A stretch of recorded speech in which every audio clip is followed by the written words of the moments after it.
Hello and welcome to the Flix Forum podcast, where each episode we go back and we look at a Netflix original film in the order of release. This episode we have Netflix 254th film from 2020. It's the Italian comedy The Players, or Gli Infedeli.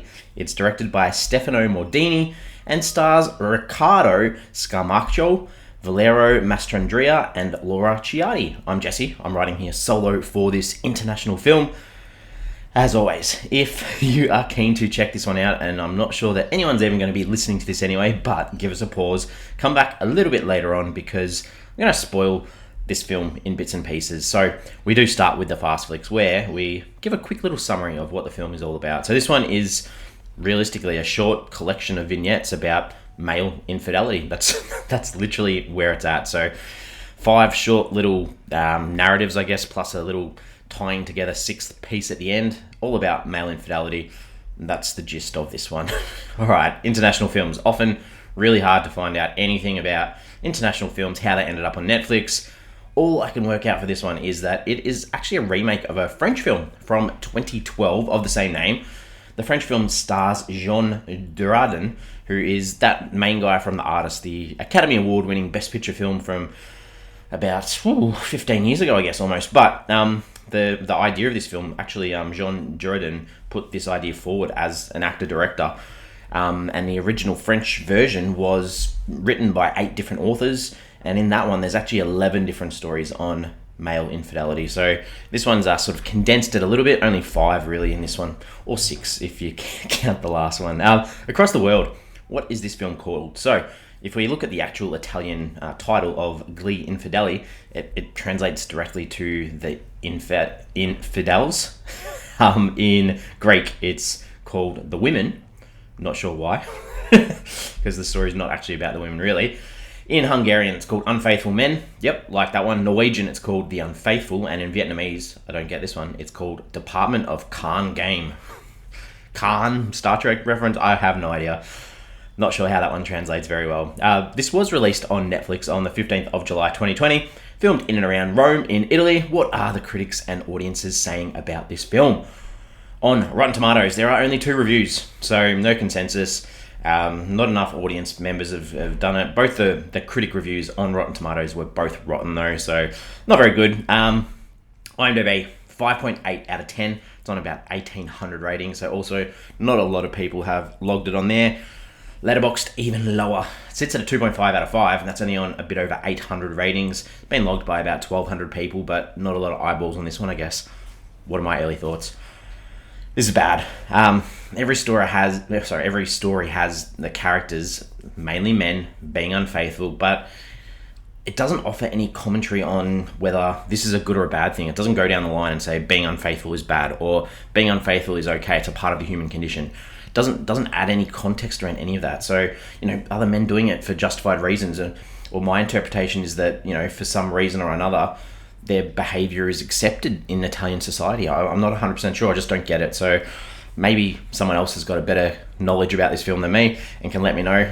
Let's talk a little bit about the film. I can't really talk about the characters because we've got so many different little characters in the stories.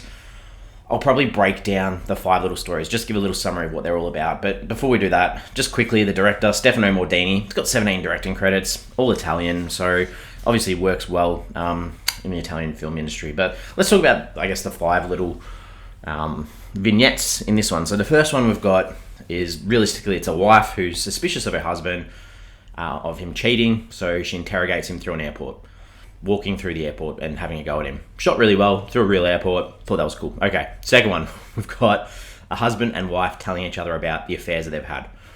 Good performances in here. We'll talk about that one a little bit more. The third one is about a man who's on this business conference trying his hardest to get any woman he possibly can to sleep with him. Grossest of them all. The fourth one is about a man visiting a glory hole over, and lying to his wife about he's going off to a sport event. Gross as well. The fifth one is about, this one's really bad really too, but it's a man who gaslights his wife over an affair that he's having. Pretty bad, and we'll talk about why they're bad in a second.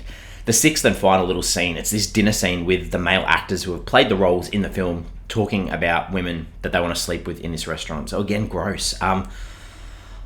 It's really hard to be positive about this film. I think the only sort of part or moment that I thought was good was in the second one that I was talking about, because of the emotion in the performances between those characters, Lisa and Maro, where they're disclosing these previous affairs and their anger and their pain. I thought the performance in that was really good, but apart from that, everything else is pretty forgettable. Like the first one in the airport, like the couple gets on the aeroplane and the girlfriend gets into his phone while he's sleeping, and then she just screams when she looks at his phone, and the whole plane shakes and it goes to the credits. Just a real poor setup for the film. So that wasn't really good, because as an audience, you sort of know what are the consequences of her finding whatever she finds on his phone. What happens when the plane lands? Are they still together? Are they good? You can investigate human qualities, but I mean, this is meant to be funny, it's not. So that was a really poor setup. The second one, I mentioned, the performances were good, but some of the dialogue, like this Maro dude, when he's sort of trying to interrogate his wife about the man that she slept with, all he's concerned about, and he says it multiple times, about the size of his penis. That's all he's worried about. I don't know. I guess it's meant to be humorous. Just didn't land for me. The third one, Lorenzo. He's this gross character who's at this business conference just trying to pick up women, and completely gross character. Not sure what watching him go around. He was looking at women in crowds, drawing women naked, checking girls out while he's having a smoke, trying to chat up girls on the desk at the hotel, trying to chat up the bus driver. I'm not sure how this is meant to benefit the audience. And on top of that, we see him masturbate multiple times, tries to access pornographic content on the hotel television, tells lame jokes to pick up, and literally sexually assaults a co-worker. Just a complete disaster. Nothing redeeming from that little short at all. And then the fourth one, where I mentioned this guy who goes to a glory hole and he doesn't want his wife to find out. She obviously does. And we see throughout the short that she's sort of a seamstress. She uses sewing machines and knits. And the big zinger at the end was that she'd made a piece of clothing with a big circle and a hole in it. And his face is through that middle of the circle with this gross smile when he sees that she's made him this piece of clothing. Just, I don't know, really bad. Then we talk about the last one, I guess, or the fifth one, where we've got this guy who's having an affair and his wife sees him doing it, and he goes to all these lengths to prevent her from finding out. This guy, Carlo, is disgusting as well, because he's pretty much forcing his wife, Sylvia, into a mental institution. She has to have a brain scan, she's on medication, she ends up in this psychiatry clinic, just so he can have sex with other people. Completely gross, just the manipulation of a female. Not redeeming at all. And then that last scene where the men are all sitting around this restaurant still ogling women, they didn't learn anything. So I'm not sure what the point of this film was. Some themes and ideas, obviously this film is about infidelity, and as I've mentioned throughout all this, I'm not actually sure what it's saying, because it doesn't completely criticize it. And that idea too, men are pretty gross at times, sex obsessed. I don't know what else to say. What did I take away from this film? I think that the music at various stages was horrendous. It dropped into this comical type, even in these moments that are meant to be meaningful or emotional or sad. I thought that was really poorly done. And then the other thing that I didn't pick up on until the last story, the fifth one with the man gaslighting his wife, I didn't realise that it was the same actors who had been playing all these characters. It was only in that fifth one that I paused and go, hey, that really looks like the guy from the second one. And then as I did a bit of reading, I realised, they're all the same people have been playing the same characters, and that's that restaurant scene at the end. It's the guys that have all been playing the same characters. So well done to the guys who put on a variety of different roles, but I'm not sure what their roles were trying to say. Some ponderings, some questions, some ideas.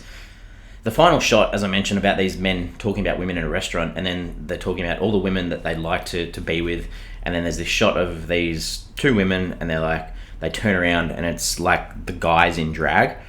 There's something I'm missing. I'm not sure if that meant to be funny, because if it is, I think that's a little bit of an outdated joke and not funny at all. I'm ready to wrap this up. This film's a mess. None of the humor worked for me. I didn't sympathise or empathise with any of the characters. I just found this a bit of a waste of time. The only connection I could find was that all the men are bad, which is fine, but you got to follow through with some consequence of their actions. We didn't see any of them actually get into any trouble for the poor things they were doing to the people in their lives. I'm giving this a 1 out of 5. 1 out of 5. We've got socials. We've got Twitter, Facebook, and Instagram. Give us a follow or a like if you can. And that just leads into the question I want to put on social media for this episode is, why didn't any of the men on screen have consequences for their behavior? I think that would have made it more impactful if you see them actually have consequences, because the humor in this definitely didn't work. So if it was meant to be funny, that didn't work. So you've got to go the other way then and show that what they're doing is not the right thing. Or maybe that's just a personal idea that I just couldn't connect with these guys. Please, if you can, give us a like or a follow on your favorite podcast platform, whether it's Apple Podcasts or Spotify. Helps us out in the charts. We're back next week.